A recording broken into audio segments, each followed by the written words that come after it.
Today's lesson is on congruent polygons, and we're going to do an activity. I'm going to go through a mini lesson here, and then we're going to work on an activity.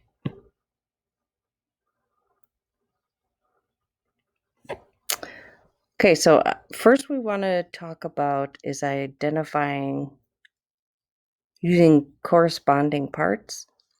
So a rigid motion maps each part of a figure to a corresponding part of its image, and rigid motions preserve length and angle measure. In congruent polygons, this means that the corresponding sides and the corresponding angles are congruent. So we already talked about corresponding angles with parallel lines. So when we had parallel lines cut by a transversal, if we were in the same relative position, we called those corresponding lines. Well, now we're going to be talking about the same thing with figures. So we're going to take a look here. So we have two triangles. Triangle DEF is the image of triangle ABC after a rigid motion. So this is my pre-image.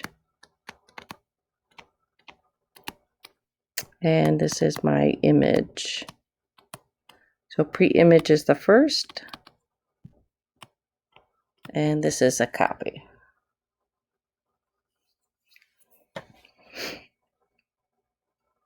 Okay, so I know which ones are corresponding based on all the information that's given. So if I'm looking at angle A, I'm going to make this a little bit smaller so we can see all this. Okay, so I know that angle A corresponds to angle D in my second triangle, and I know that because I have one arc mark.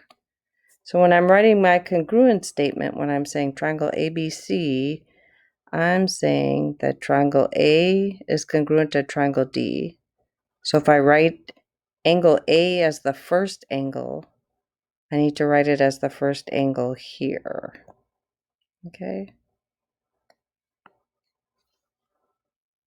So I know that triangle B corresponds to triangle E in the second triangle because there are three arc marks. So I am labeling triangle or angle B second. So angle E must be second in the second triangle for my congruence statement. And finally, angle C, which is two arc marks, is congruent with angle F. So this is third, so I must label this third. So the order of the first triangle doesn't matter, but I need to set up my corresponding angles based on what they are congruent to. So here we go, C and F. Okay. So I also have sides across from angles. So let's look at side A. So side A is really BC over here. So if I look at, if I'm going from B to C, that's going to be the same as going from E to D. So here's my sides. So across from side B is really going to be A to C, segment A to C. So here's A to C, so that's the first to the third one. So that's going to be side E, it is going to be D to F. So D to F is the first to the third. And side C is going to be B to C. I'm sorry, A to B. And it is going to be D to E. Okay.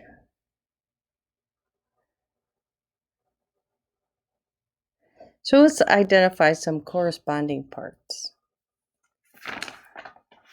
Okay, so let's start out with, I'm going to write my congruent statement.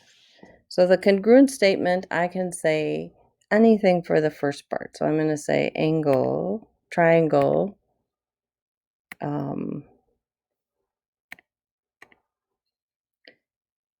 triangle, LJK, LJK, triangle LJK is congruent. So I want to know what is corresponding with angle L. I know what's corresponding with angle L because it'll have one arc mark, so that's angle R.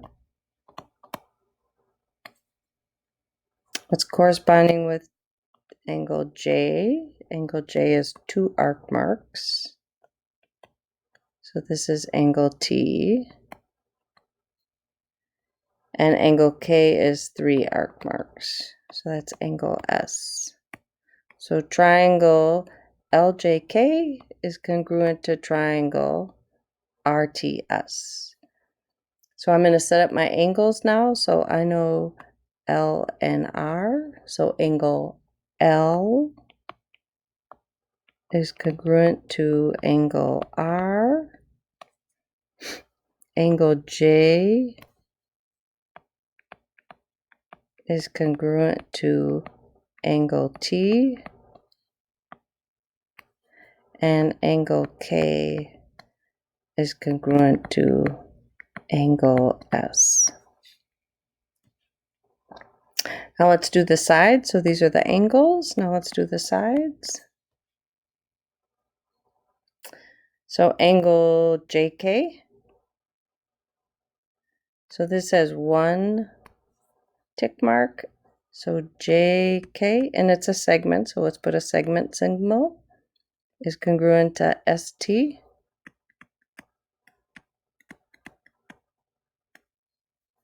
KL,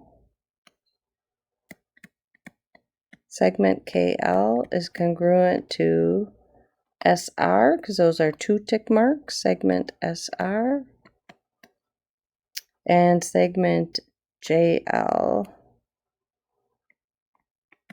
is congruent to segment RT.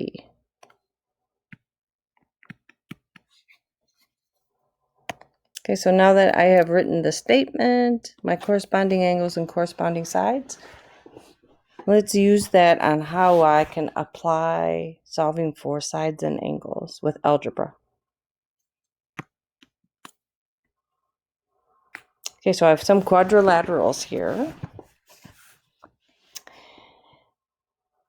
So this is saying quadrilateral DEFG is congruent to quadrilateral SPQR. So I know based on this congruent statement that D and S are corresponding, E and P are corresponding, F and Q are corresponding, and G and R are corresponding. So I want to find the values for X and Y. So I'm going to set up some equations. So in order to set up some equations, I can see that this is angle Q. So angle Q corresponds with angle F. So I know angle Q is congruent to angle F. So angle Q is 6y plus x, and angle F is 68. So I have two variables here, x and y. So I can't solve that with one equation, so I need to write another equation. So I must need to solve for x or y first. So now this is side QR. So Q to R is the third and the fourth letter. So segment Q to R. So make sure you write the segment symbol as congruent. So it is the third to the fourth. So this third to the fourth in the first triangle, which is F segment F to G. So segment F to G is 12. So we have 2x minus 4 equals 12. So this equation I can solve because I just have one variable. So let's add the inverse, which is plus 4. So 2x equals 16. I'm going to divide by the coefficient next to the variable, which is 2. So I get x equals 8. So now I can substitute this into this equation and solve for y. So 6y plus 8 equals 68. So I'm going to add the inverse, which is negative 8. 6y equals 60.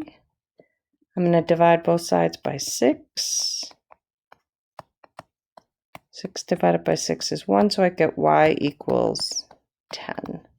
So it asked me to solve for x and y, so I am finished. Okay, so we are going to do something similar to this for our activity today.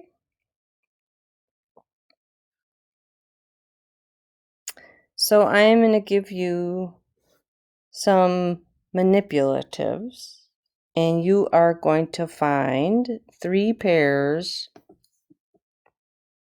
of congruent triangles, and there's 10 triangles altogether, or more triangles. So there's extra triangles.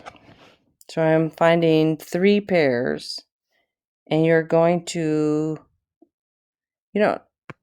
you're going to sketch out what they look like, and then you're going to tell me what the